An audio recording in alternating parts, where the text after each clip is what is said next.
ہر قسم دی حمد و ثنا اللہ رب العزت کے لیے ہے۔ آن کی انطلاع تعداد درود و سلام امام الانبیاء جناب محمد الرسول اللہ صلی اللہ علیہ وسلم کی ذات اقدس پر۔ میرے بھائیوں، میرے عزیزوں، ہم اللہ کی مرضی سے آئے ہیں اور اللہ کی مرضی سے واپس جانا ہے۔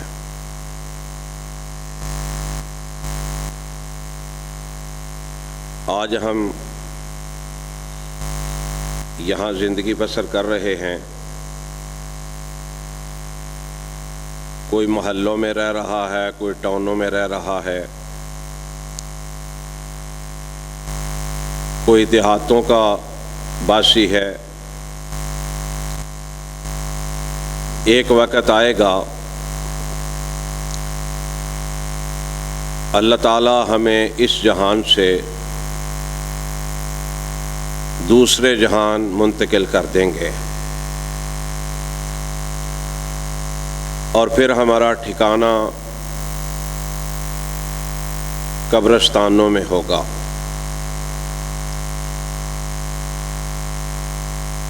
اللہ تعالیٰ مالک ہے، خالق ہے، رازق ہے، ہر قسم کے فیصلوں کا اختیار اللہ کے پاس ہے۔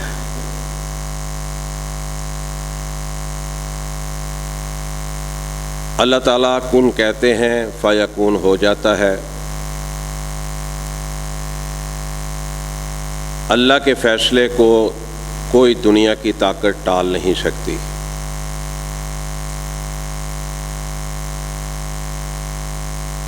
اب ہمارا حق بنتا ہے کہ ہم اس رب کی عبادت کریں جس رب کی مرضی سے ہم دنیا سے آئے ہیں اور اسی کے پاس واپس لوٹ کر جانا ہے۔ آج کے درس کا موضوع توحید و سنت ہے، اور یہ جو عقیدہ ہے توحید و سنت کا، یہ اس قدر قیمتی عقیدہ ہے کہ جس طرح اللہ تعالیٰ کی جو ذات ہے اس کے مقابلے میں کسی اور ذات کو پیش نہیں کیا جا سکتا، اسی طرح کائنات کے امام جناب محمد مصطفیٰ صلی اللہ علیہ وسلم کی جو ذات اقدس ہے، اس کائنات میں ان کے مقابلے میں کسی ذات کو پیش نہیں کیا جا سکتا۔ اللہ تعالیٰ نے قرآن پاک جیسی عظیم الشان کتاب عطا فرمائی ہے، اس کتاب کے مقابلے میں کسی کتاب کو پیش نہیں کیا جا سکتا۔ اللہ نے دین اسلام عطا فرمایا ہے، دین اسلام کے مقابلے میں کسی اور دین کو پیش نہیں کیا جا سکتا۔ اسی طرح یہ جو عقیدہ توحید ہے، اس کے مقابلے میں کوئی اور عقیدہ اللہ تعالیٰ کے ہاں قابل قبول نہیں ہے۔ آپ اندازہ فرمائیں کہ انبیاء علیہ الصلاۃ والسلام کی ایک جماعت آئی، 1,24,000 یا 44,000، مشکلات بھی برداشت کیں،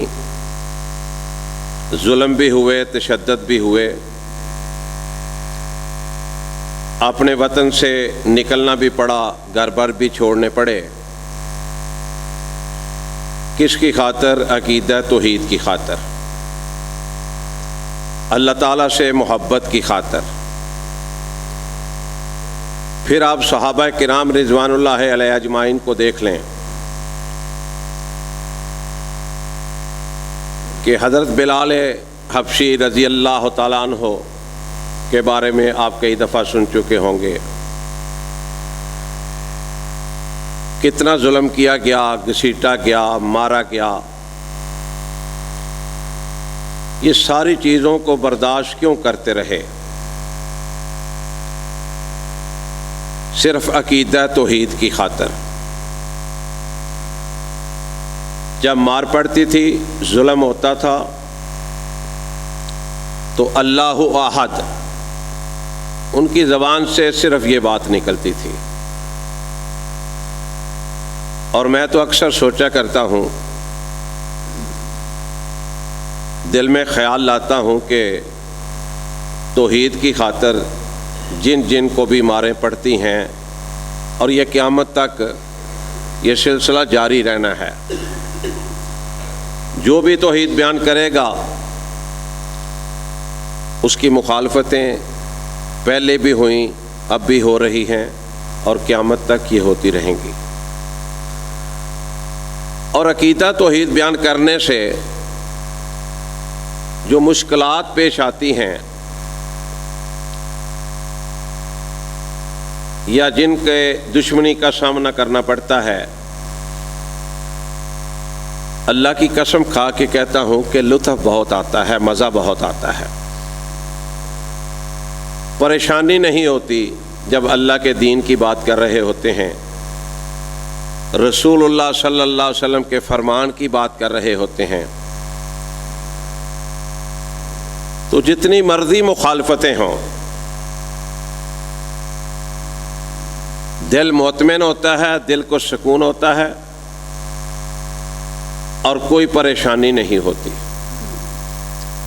یہ حال تو ہم جیسے مسکینوں کا ہے، گناہگاروں کا ہے. لیکن میں سوچتا ہوں جب بلال حبشی رضی اللہ تعالیٰ عنہ، ان کو جب مار پڑتی تھی، اللہ احد کے نعرے لگاتے تھے، ان کو کتنا مزہ آتا ہوگا، کتنا سکون آتا ہوگا. اور پھر اللہ تعالیٰ جو لوگ عقیدہ توحید پر زندگی بسر کرتے ہیں، ایاک نعبد و ایاک نستعین کہتے ہیں اور پھر اس پر عمل کرتے ہیں، ثم استقاموا، اللہ کو اللہ کہہ کر پھر اس پر قائم رہتے ہیں، پھر اللہ تعالیٰ انعامات سے بھی نوازتا ہے. دیکھ لو، میں حضرت بلال رضی اللہ تعالیٰ عنہ کی بات کر رہا ہوں کہ انعامات کیا ملے. کوئی چھوٹا انعام ہے کہ چلتے زمین پر تھے، قدموں کی آہٹ کی آواز جنت میں آ رہی تھی. اور پھر جو توحید پرست ہے وہ اللہ سے ڈرتا اس طرح ہے کہ جناب حضرت ابو بکر صدیق رضی اللہ تعالیٰ عنہ انبیاء علیہ الصلاۃ والسلام کی جماعت کے بعد اس کائنات میں اگر کسی کا مقام ہے تو جناب حضرت ابو بکر صدیق رضی اللہ تعالیٰ عنہ کا ہے. قیامت کا روز ہوگا، دن ہوگا، جنت کے سارے دروازے جناب حضرت ابو بکر صدیق رضی اللہ تعالیٰ عنہ کو پکاریں گے، خواہش کریں گے. ہر دروازہ خواہش کرے گا کہ حضرت ابو بکر صدیق رضی اللہ تعالیٰ عنہ میرے دروازے کے ذریعے اندر جائیں.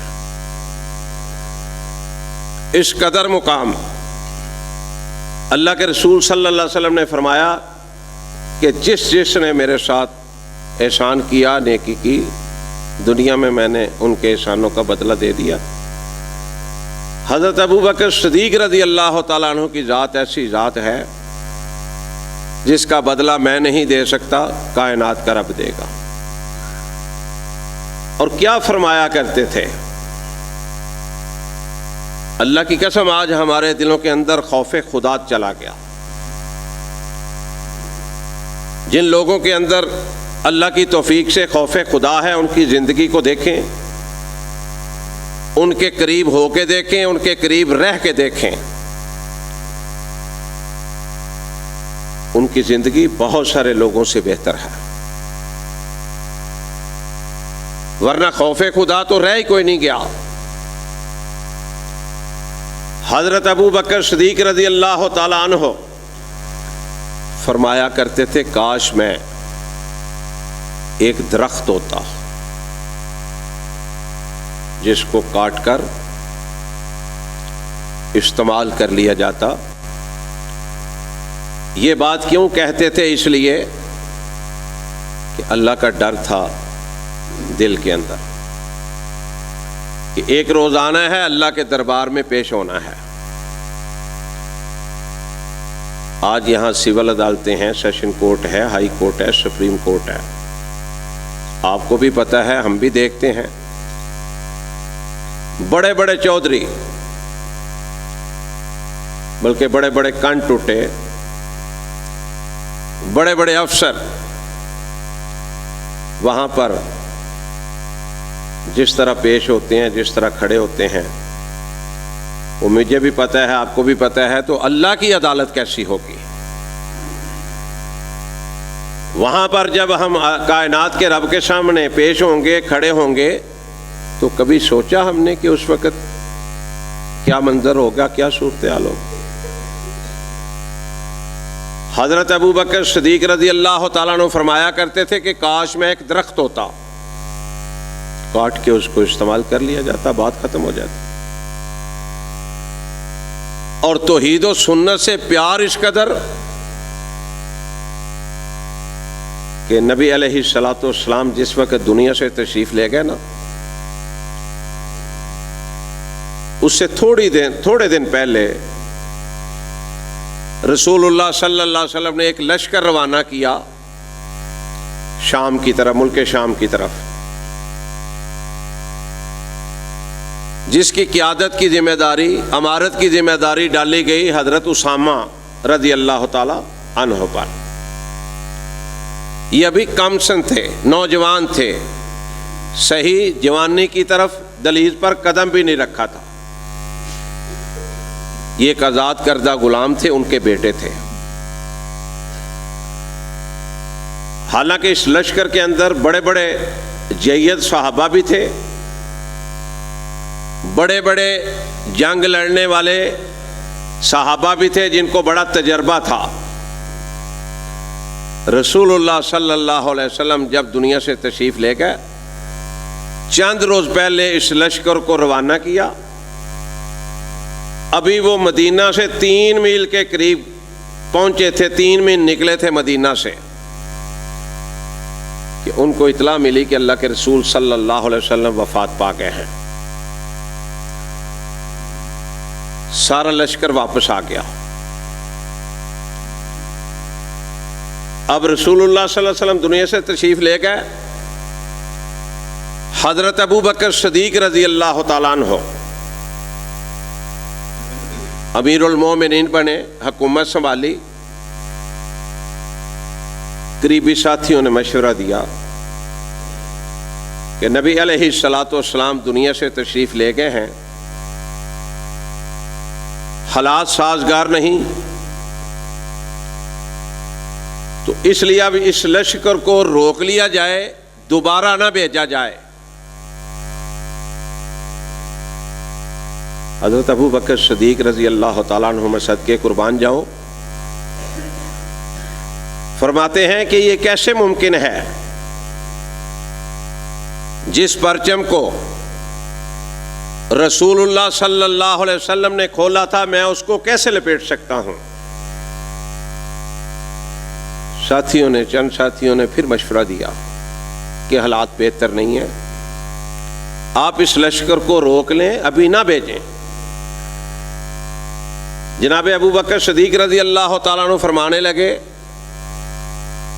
کہ میں مدینے میں اگر اکیلا بھی رہ جاؤں تو کائنات کے رب کی قسم ہے، جس لشکر کو تشکیل محمد مصطفیٰ صلی اللہ علیہ وسلم نے دیا تھا، ابو بکر اس کو روانہ کر کے رہے گا. پھر ایک اور تجویز آئی کہ اے جناب ابو بکر، اگر آپ نے اس لشکر کو بھیجنا ہے تو پھر ایک تبدیلی کر لیں. یہ جو اسامہ ہے رضی اللہ تعالیٰ عنہ، اس لشکر کے امیر ہیں، ان کی عمر چھوٹی ہے، ان سے بڑے بڑے سمجھدار بڑے بڑے جید صحابہ اس لشکر میں شامل ہیں، آپ امارت کسی اور کو دے دیں۔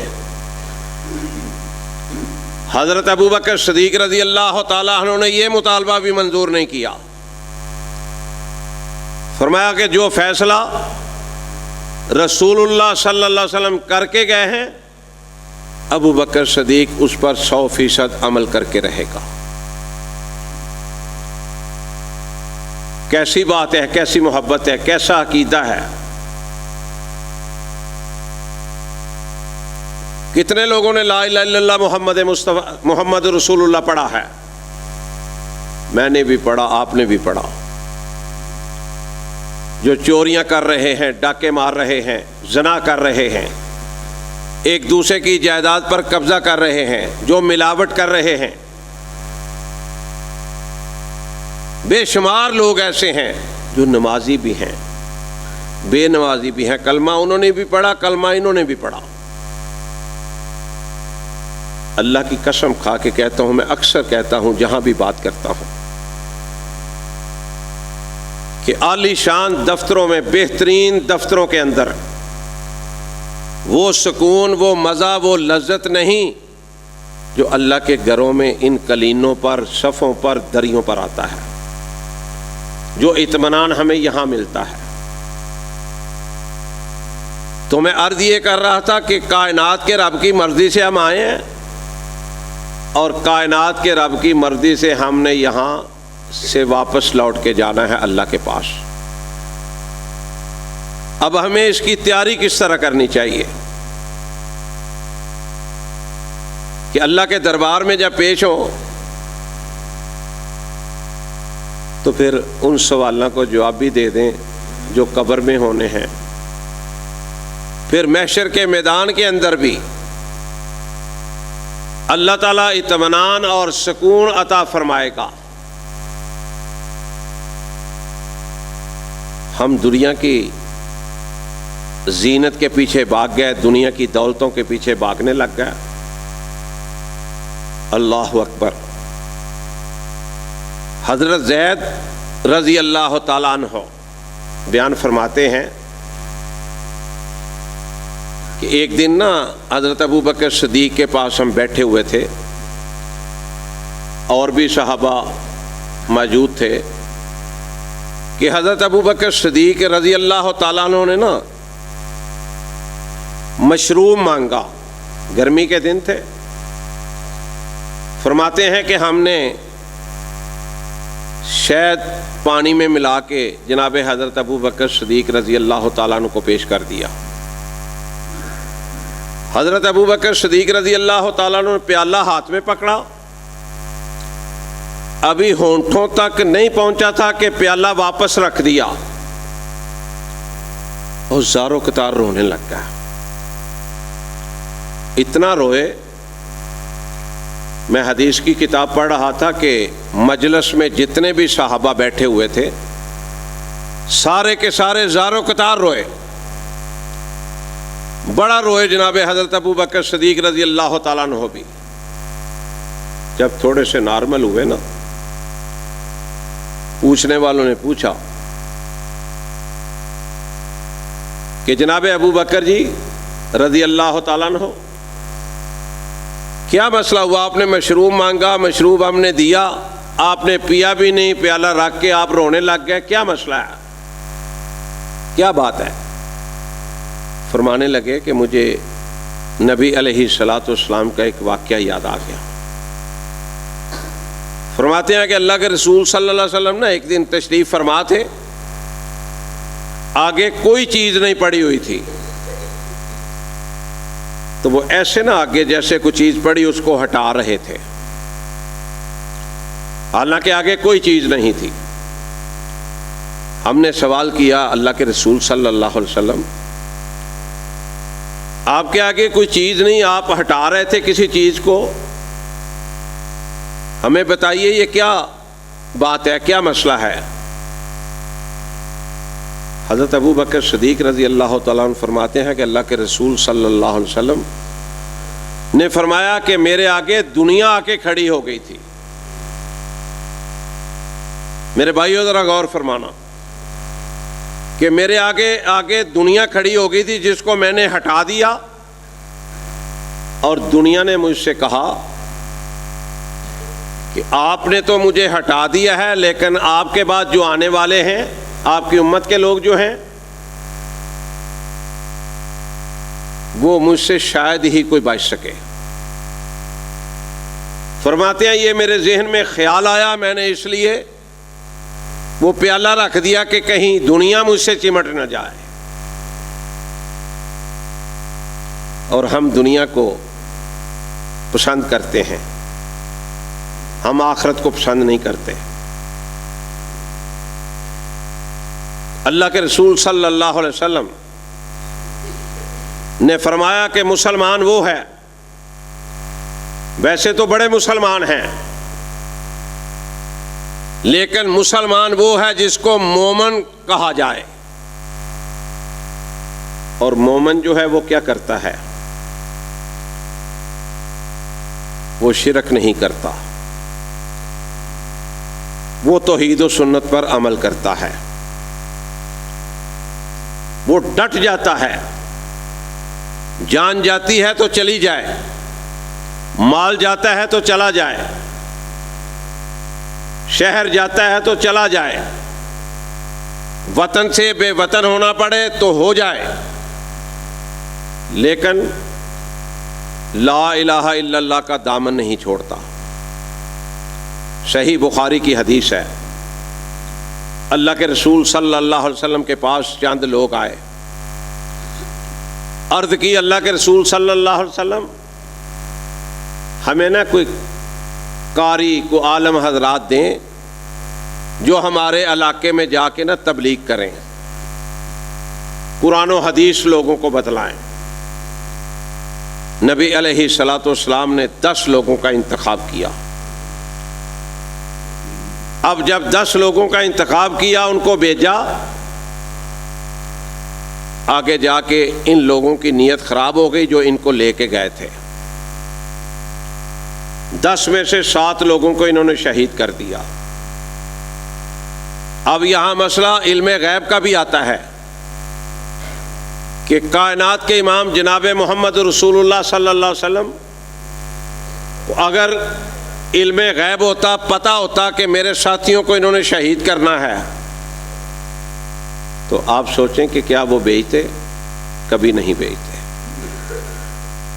میں نے اس جمعے کو ایک مسئلہ بیان کیا، وہ جو اختصار کے ساتھ بیان کرتا ہوں، نبی علیہ الصلوۃ والسلام پر جو جادو ہوا تھا،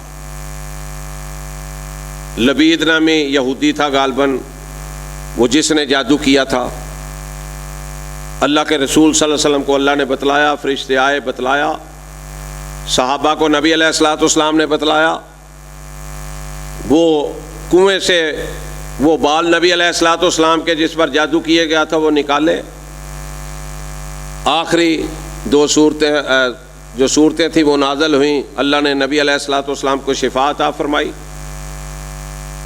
جو بتانا چاہتا ہوں وہ یہ بات بتلانا چاہتا ہوں کہ جب نبی علیہ الصلوۃ والسلام کو صحت ہوئی تو صحابی رسول صلی اللہ علیہ وسلم نے فرمایا، کہا آقا اگر آپ حکم دیں تو اس جادوگر یہودی کو جس نے آپ پر یہ کالا جادو کیا ہے، اس کی گردن تن سے جدا کر کے آپ کے پاؤں پہ رکھ دوں؟ تو نبی علیہ الصلوۃ والسلام نے فرمایا تھا کہ نہیں میرے یارو، میرے پروانوں، میرے صحابہ، میں نے اس شخص کو معاف کر دیا ہے۔ وما ارسلناک الا رحمۃ للعالمین۔ تو 7 صحابہ کو میں عرض کر رہا تھا، 7 صحابہ شہید کر دیے گئے اور 2 صحابہ کو گرفتار کر لیا گیا۔ یہ پہاڑوں پہ چڑھ گئے تھے، 2 گرفتار ہو گئے، ان میں حضرت زید تھے اور حضرت خبیب تھے رضی اللہ تعالیٰ عنہما۔ یہ دونوں کو گرفتار کر لیا گیا، اور جو اس لشکر کے امیر تھے حضرت عاصم رضی اللہ تعالیٰ عنہ، پہاڑوں پہ چڑھے، ان کو کہا گیا کہ آپ نیچے آ جائیں، ورنہ آپ کو بھی قتل کر دیا جائے گا. انہوں نے کہا میں نے نیچے نہیں آنا، اور اللہ تعالیٰ سے ایک دعا کی. میں نے ابتدا میں کہا ہے نا کہ جو توحید پرست ہوتے ہیں، جو اللہ والے ہوتے ہیں، اللہ عزتیں عطا فرماتے ہیں. اللہ انعامات دنیا میں بھی دیتے ہیں، آخرت میں بھی انشاءاللہ اللہ انعامات سے نوازیں گے. 2 صحابی جو گرفتار ہوئے، حضرت خبیب تھے، حضرت زید تھے. ان کو ہتھکڑیاں لگائی گئیں، بیڑیاں پہنائی گئیں، ان کو الگ الگ کمروں میں بند کر دیا گیا. جو حکمران تھا نا، اس کی بیٹی کہتی ہے کہ میں نے ایک دن خیال کیا کہ میں ذرا دیکھوں یہ جو گرفتار ہوئے ہیں، جو اللہ اور اللہ کے رسول صلی اللہ علیہ وسلم سے بڑا پیار کرنے والے ہیں، ذرا میں دیکھوں تو صحیح یہ کیا کر رہے ہیں. وہ کہتی ہے کہ جب میں نے ان کے کمروں میں دیکھا، جھانکا، تو خبیب رضی اللہ تعالیٰ عنہ کو جب میں نے دیکھا تو وہ ایسے پھل کھا رہے تھے جو بے موسمی تھے. ان پھلوں کا موسم بھی نہیں تھا. کائنات کے رب نے جنت سے بھیجے اپنے بندے کے لیے. کتنا بڑا انعام ہے، کتنا بڑا اعزاز ہے. اور حضرت عاصم، انہوں نے دعا کی تھی، اللہ یہ جو مشرک ہے نا، اگر میں شہید ہو جاؤں تو یہ میری لاش کو ہاتھ بھی نہ لگا سکیں. اللہ تعالیٰ نے ان کی یہ دعا بھی قبول کی. جب تیر لگے، شہادت کا جام نوش فرمایا. اب یہ جو دشمن تھے یہ گئے اوپر لاش کو پکڑنے کے لیے. ان کا خیال تھا کہ ان کے جسم کے ٹکڑے ٹکڑے کیے جائیں گے. اللہ تعالیٰ نے شہد کی مکھیوں کو حکم دیا کہ یہ میرا بندہ ہے، میرا ماننے والا ہے، میرے نبی کا دیوانہ پروانہ ہے، اس کی لاش کی حفاظت کرنی ہے. شہد کی مکھیوں نے اس طرح گھیرا ڈالا کہ کوئی آگے بڑھ ہی نہیں سکا. پھر رات پڑ گئی. حدیث پاک میں آتا ہے اتنی بارش ہوئی، اتنی بارش ہوئی کہ اس بارش کے پانی میں ان کی لاش بہہ کر چلی گئی، کسی کے ہاتھ میں نہیں لگی. اور جو 2 صحابی رسول شہید ہوئے تھے، جن کو قید کیا گیا تھا، ان کو جب سولی پر لٹکانے کے لیے لایا گیا، حضرت خبیب رضی اللہ تعالیٰ عنہ سے پوچھا گیا کوئی آخری خواہش ہے تو بتلا دو. میرے بھائیوں، کیا مانگا تھا انہوں نے؟ اتنا سا وقت مانگا تھا کہ مجھے 2 رکعت نماز ادا کرنے دیجئے. بیڑیاں پڑی ہوئی ہیں، ہاتھوں میں ہتھ کڑیاں ہیں. میں تو ایک دن سوچ رہا تھا کہ سنت کے مطابق نماز تو رفع دین کے بغیر ہوتی نہیں ہے. انہوں نے جب ہاتھ اٹھائے ہوں گے، کس طرح اٹھائے ہوں گے؟ 2 رکعت نماز ادا کی، جلدی جلدی ادا کی، دیر نہیں کی. کہیں یہ نہ سمجھ لیں کہ یہ ڈر گیا ہے، خوف زدہ ہو گیا ہے. اتنی محبت اللہ سے اور اللہ کے رسول صلی اللہ علیہ وسلم سے. پھر انہیں آفر کی گئی کہ تم یہ کہہ دو کہ میری جگہ محمد ہوں صلی اللہ علیہ وسلم اور مجھے چھوڑ دیا جائے. خبیب رضی اللہ تعالیٰ عنہ فرمانے لگے کہ کیسی باتیں کرتے ہو. اور واقعی انہوں نے صحیح کہا تھا. توحید پرست، اللہ کو ماننے والا، نبی علیہ الصلوۃ والسلام سے محبت کرنے والا. اللہ کی قسم، ایک جان تو کوئی چیز ہی نہیں، لاکھوں کروڑوں جانیں بھی ہوں، اللہ کے راستے میں قربان کی جا سکتی ہیں. کہا یہ نہیں ہو سکتا. کیسے سوچ لیا تم نے؟ کیسے اندازہ کر لیا؟ میرے بھائیو، یہ ہوتا ہے توحید پرست. اور کسی نے کہا ہے نا خدا نو منانا محمد نے دسیا، کہہ دو صلی اللہ علیہ وسلم، خدا نو منانا محمد نے دسیا تے دیدار پانا محمد نے دسیا صلی اللہ علیہ وسلم۔ کلمہ شہادت نصولی تے چڑھ کے، کلمہ شہادت نصولی تے چڑھ کے پڑھنا پڑھاؤنا محمد نے دسیا صلی اللہ علیہ وسلم۔ چھڑے جد گل مشرک دے والوں، چھڑے جد گل مشرک دے والوں، شرک نو مٹانا محمد نے دسیا صلی اللہ علیہ وسلم۔ عقیدہ توحید و سنت یہ اتنا پیارا عقیدہ ہے، اتنا اعلیٰ عقیدہ ہے کہ اس کے مقابلے میں کوئی عقیدہ پیش ہی نہیں کیا جا سکتا۔ اور جب عقیدہ توحید بیان کرتے ہیں آپ یقین جانیں اتنا لطف آتا ہے، اتنا مزہ آتا ہے کہ جب اس رب کی عبادت کے لیے اور محمد مصطفیٰ صلی اللہ علیہ وسلم کی اطاعت کے لیے انسان عزم کر لیتا ہے، زندگی بھی سنور جاتی ہے، آخرت بھی سنور جاتی ہے۔ اور جس کی زندگی سنور گئی، جس کی آخرت سنور گئی، سمجھو کہ وہ آدمی کامیاب ہو گیا۔ اور اللہ کے رسول صلی اللہ علیہ وسلم کی زبان اقدس سے نبی علیہ الصلوۃ والسلام پر قرآن نازل ہوتا تھا، اللہ کے رسول صلی اللہ علیہ وسلم آگے بتلاتے تھے 114 صورتیں قرآن پاک کی، کوئی صورت ایسی نہیں جس میں توحید بیان نہ ہوئی ہو۔ آخری چھوٹی چھوٹی صورتیں ہیں اس کے اندر بھی توحید موجود ہے۔ اور یہ جو طالب علم بیٹھے ہیں اللہ کی قسم یہ بہت خوش قسمت ہیں، ان کو پڑھانے والے، یہ پڑھنے والے، ان کا بندوبست کرنے والے، اس کائنات میں بہت کم لوگ ہیں۔ یہ جو مساجد ہیں اللہ کے گھر ہیں، یہ توحید کے ڈیرے ہیں۔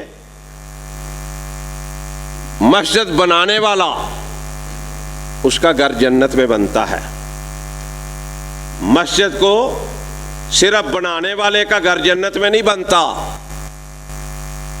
مسجد میں جو روشنی جلاتا ہے نا اس کا گھر بھی جنت میں بن جاتا ہے۔ جو مسجدوں کو آباد کرتے ہیں ان کا گھر بھی جنت میں ہوگا۔ اور یہ جو بچے قرآن پڑھتے ہیں سارے قرآن میں توحید ہی توحید ہے۔ اور کسی نے بڑا خوب کہا ہے،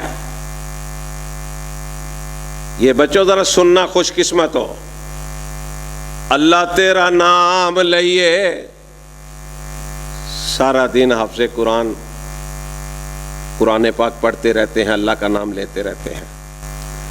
اللہ تیرا نام لئیے بلاواں ٹل جاندیاں نے، تیرے نام اندر اللہ شفاواں ہی شفاواں نے،